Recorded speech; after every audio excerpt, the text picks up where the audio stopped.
Oi, alunos do sétimo ano, continuando a relacionar arte e cidade, hoje vamos abordar a visão de artistas acerca de questões relacionadas aos cidadãos. Nós já sabemos que arte é uma atividade estética ou comunicativa realizada por meio de diversas linguagens. Sabemos também que a arte é dotada de sentido. Às vezes, as mensagens expressas na arte geram consequências graves. Hoje vamos abordar o sentido crítico da arte.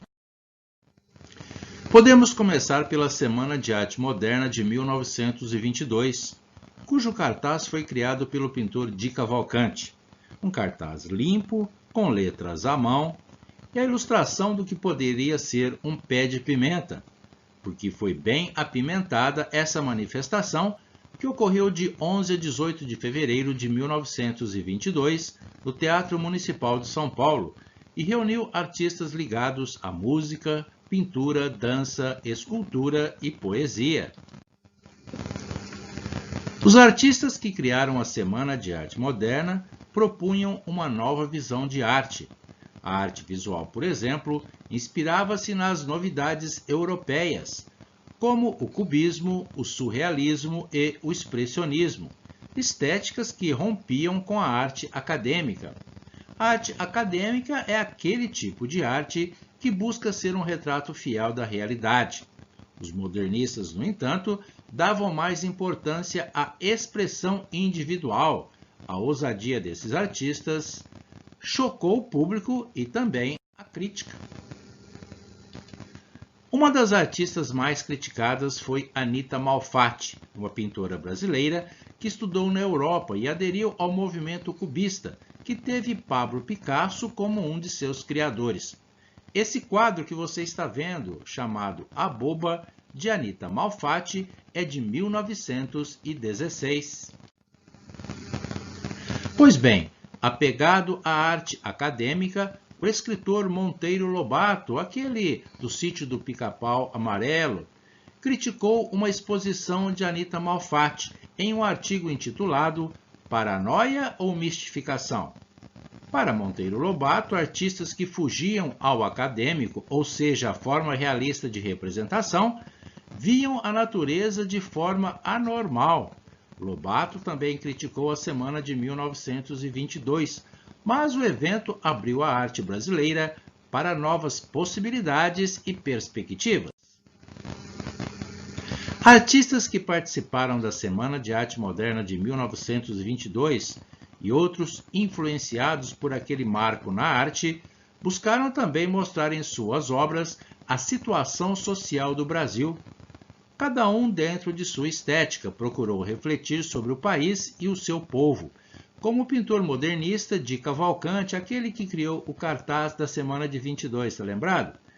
Di Cavalcanti, que nasceu em 1897 e morreu em 1976. Um dos temas preferidos de Di Cavalcanti era o povo brasileiro. Nesse quadro, chamado Favela, Di Cavalcanti destaca em seu estilo as moradias populares. Um dos artistas que abordou temas sociais foi Lazar Segal, pintor nascido na Lituânia em 1891 e naturalizado brasileiro. Tinha um olhar crítico em relação à sociedade. Lazar Segal, que morreu em 1957, retratava pessoas que lutavam pela sobrevivência e eram vítimas de preconceito social. Nessa tela chamada Morro Vermelho, ele destaca a maternidade, uma mãe e seu filho. O cenário é um bairro pobre da cidade. E por que se chama Morro Vermelho essa pintura? O quadro mostra o morro com ruas sem asfalto e são de terra vermelha. A obra é de 1926, mas é importante refletir. A cidade tem espaços públicos e espaços privados. Essa realidade pintada há quase 100 anos é comum hoje em dia? A questão das favelas? Outro talento inspirado pelo modernismo foi Tarsila do Amaral. O título desse quadro de Tarsila é Operários, pintado com tinta a óleo em 1933. Tarsila do Amaral é uma das principais pintoras brasileiras. nascida em São Paulo em 1886 e que morreu em 1973. E o que transmite essa obra de Tarsila, Operários? O próprio título já diz, não é mesmo? E os detalhes revelam muito mais. Em primeiro plano, observamos retratos de trabalhadores. Em segundo plano, chaminés de uma indústria. Eles são operários da indústria e a pintura mostrou o processo de industrialização em São Paulo. Outro detalhe interessante é a diversidade de tipos físicos. Dessa forma, Tarsila também retrata os imigrantes que habitam e trabalham na cidade. Outro detalhe chama a atenção. Nenhum dos retratados está sorrindo. Parecem todos muito sérios. Por que será? Será que era dura a vida de operário? Vamos mostrar agora o trabalho de Oswald Gueld, que nasceu no Rio de Janeiro em 1895 e morreu em 1961. Gueld é artista, gravador que se especializou em xilogravura a partir de 1923. Xilogravura é a arte de entalhar uma imagem na madeira e, a partir dessa matriz, tirar cópias em papel como se fosse um carimbo. Pois bem, Gueld era amigo de muitos modernistas, também imprimiu em uma linguagem expressionista uma preocupação com o social. Muitas de suas obras mostram pessoas perambulando por regiões da periferia do Rio de Janeiro. Essa xilogravura de Gueld chama-se Abandono e foi produzida em 1937. 5 anos antes, o gravador experimentou o uso de cores em seus trabalhos. A maioria das obras de Oswald Gueld são melancólicas. Essa outra xilo, chamada Rua Molhada, mostra um aspecto de uma paisagem urbana. Gueld viveu na Europa durante a Primeira Guerra Mundial. Será que essa experiência, lembrando da guerra, determinou a visão um tanto sombria presente em sua obra? Agora falaremos de um escultor que é um dos mais celebrados no Brasil. Trata-se de Victor Brecheret. Nascido na Itália em 1894, Brecheret participou da Semana de Arte Moderna de 1922, sendo responsável pela introdução do modernismo na escultura brasileira. Mesmo com formação artística clássica ligada à arte greco-romana, caracterizada pelo realismo, Brecheret buscou um estilo próprio, marcado pela simplificação das linhas. A Barca Tempo de Minha Raça é uma bela peça em bronze de 1921. Brecheret foi o responsável por inúmeros monumentos na cidade de São Paulo. Sua principal obra, o Monumento às Bandeiras, começou a ser feita em 1937 e só foi concluída em 1953, 2 anos antes de sua morte. Essa escultura transformou-se num dos cartões postais de São Paulo. Apegado a temas clássicos, Brecheret faz uma obra de exaltação e não de crítica social. No caso do Monumento às Bandeiras, a obra é que recebe críticas. A crítica vem de uma parte da sociedade por ser a obra uma homenagem aos bandeirantes. Os bandeirantes eram sertanistas do período colonial que penetraram no interior da América do Sul em busca de riquezas minerais e se envolveram em confrontos sangrentos com os povos indígenas. Você também acha que por conta da questão indígena, a obra hoje pode ser inadequada, esse Monumento às Bandeiras? O que você pensa sobre isso? A obra de arte pode ser questionada de alguma forma?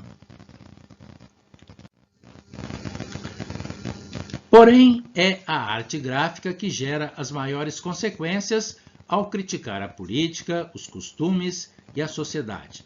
Estamos falando das charges publicadas em jornais, revistas e agora também postadas na internet. E o que é uma charge mesmo? Você já está vendo uma aí.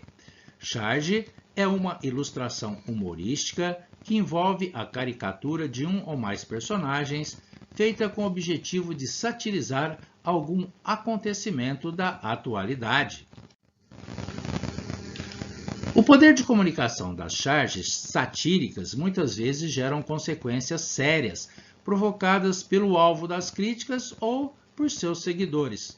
Basta lembrar que em 2015, um atentado ao jornal satírico francês Charlie Hebdo provocou um massacre. Artistas foram mortos nesse ataque terrorista.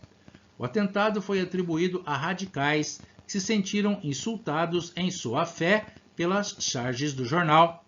Nessa foto, o povo saiu às ruas em homenagem aos desenhistas assassinados e representados por aquelas canetas pregadas nesse cartaz que você está vendo na imagem. No Brasil, as charges políticas existem desde 1837, quando circulou no Rio de Janeiro essa charge de Manoel de Araújo, que criticava propinas recebidas por funcionários do governo. Uma publicação de charges que reuniu artistas e escritores durante várias décadas foi a revista Careta. Essa revista existiu de 1908 a 1960. Em 1914, toda a diretoria da revista foi presa por criticar o governo da época. A revista destacou o trabalho de dois grandes artistas, J. Carlos e Belmonte. Na época do regime militar, iniciado no Brasil em 1964, repetindo, 1964, um jornal de oposição chamado Pasquim foi muito perseguido. O jornal se manteve de 1969 a 1991, mas muitos de seus integrantes foram presos em várias oportunidades. Os artistas e jornalistas que mantinham o jornal circulando eram alvo de censura prévia. Todas as charges eram verificadas por agentes do governo antes de serem publicadas. Às vezes, o chargista tinha que criar 5 charges diferentes para liberarem apenas uma. Hoje em dia vigora o direito à liberdade de expressão. Não temos mais a censura, porém os artistas que fazem cartoons e charges políticas continuam trabalhando sob pressão. Não existe censura, mas o artista pode ser processado, pode ser acusado de ferir a lei de segurança pela autoridade que se sentir prejudicada. Existe até o risco do artista ter que se defender na justiça. Como vocês viram, o artista reflete o seu tempo. E hoje o desafio nosso é a pandemia do coronavírus. O que mudou em sua vida com essa pandemia? Como você está vivendo? Como estão vivendo os seus pais, os seus amigos? Na atividade de hoje, você vai procurar retratar esse momento de pandemia em uma obra de arte. Pode ser uma pintura com qualquer tipo de tinta, pode ser um desenho a lápis preto ou colorido, pode ser uma escultura de barro ou feita de materiais recicláveis, pode ser uma música, qualquer gênero. Você escreve a letra, grava em capela e envia o arquivo sonoro. Ou até mesmo uma charge, se você preferir. Você escolhe. Mas o tema é o mesmo. O que mudou com o coronavírus? Pois bem, pessoal, finalizamos a aula de hoje. Obrigado pela atenção, bom trabalho e até a próxima aula.